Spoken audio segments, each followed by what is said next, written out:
يروي الإمام أبو داود في سننه عن ابن عباس رضي الله تعالى عنه وأرضاه.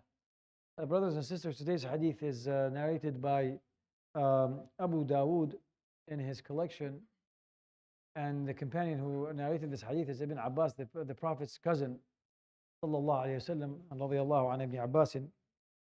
And it's of a weak chain of narration called hadith da'if. And I every now and then I pick a hadith that is da'if, weak chain of narration, on purpose, to make a point that when we hear the word hadith da'if, doesn't mean that, well, we just ignore it.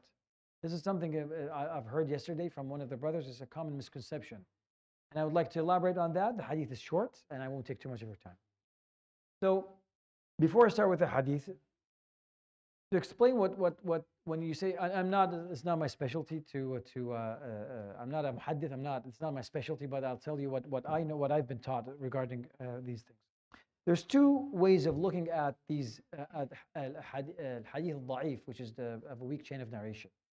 And in English, when you say weak chain of narration, this is the weakness of it. It's the chain of narration, not the hadith, number one. Number two, this is a term from hadith scholars. So those who took it as a specialty to study and scrutinize the narrations of the Prophet ﷺ, they look at the chain of narration. And they know the people that actually so-and-so narrated heard it from so-and-so, etc. The names of people that actually narrated the hadith. The scholars of hadith, they study that part. And they are very meticulous and picky in their methodology. It's very difficult for a hadith to become sahih from their standpoint. Now, the other group, the scholars of fiqh, for instance, and tazkiyah, they're a little bit more relaxed when it comes to these things. And I'll explain to you why. They have certain conditions to use the hadith al-da'ifa, to use it.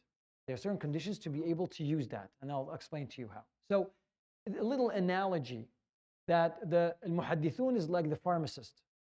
Prepare the medication and put it on the shelf for you to use. The muhaddith will not prescribe the medication to you, and you cannot use it without consulting the doctor. In this case, is the scholar, the alim, the faqih, the muzakki, that will show you how to use this hadith. And there's three conditions to use or to consider the hadith da'if. And number one, it should not be very weak or lied upon the Prophet ﷺ. If it's hadith mawdu', or if it's not right, then that's it. It's not a hadith. That's it. We take it out of this category. And it should not be. It should be under a common umbrella. For instance, a prayer that the Prophet ﷺ either prayed or didn't. Right? Like we know, 2 rak'at before Salat al-Fajr, this is Sunnah Mu'akkada, the Prophet ﷺ always did it. So that we know. But for instance, 4 before Salat al-Asr, it's not Mu'akkada, it's either there or not. If it's narrated through a hadith that's da'if, then it's under a common umbrella. It's not outside the deen. It's nothing new to the deen. It's under a common umbrella.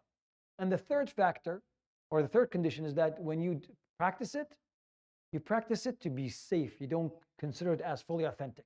You don't believe it's fully authentic. But you believe I'm doing it because the Prophet ﷺ could have done it, so I will do it ihtiyatan, to be safe. These are the three criteria that the scholars actually, or the three factors that the scholars mentioned in their books, to actually consider the hadith, the narrations with weak chain of narration. It doesn't mean I hear it a lot that, it's hadith da'if, it means that we just don't consider it. It doesn't work that way. Actually, the hadith there's a lot of hadith da'if, and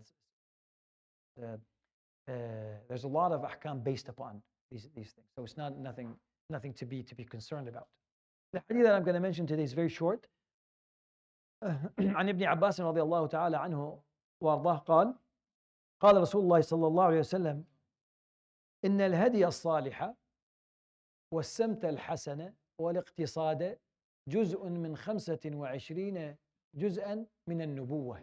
That in the al-hadi al-salih, which is another word for istiqamah, another word for being stable on your values. You're not going to sell your values for a profit. You're always consistent in being on your values.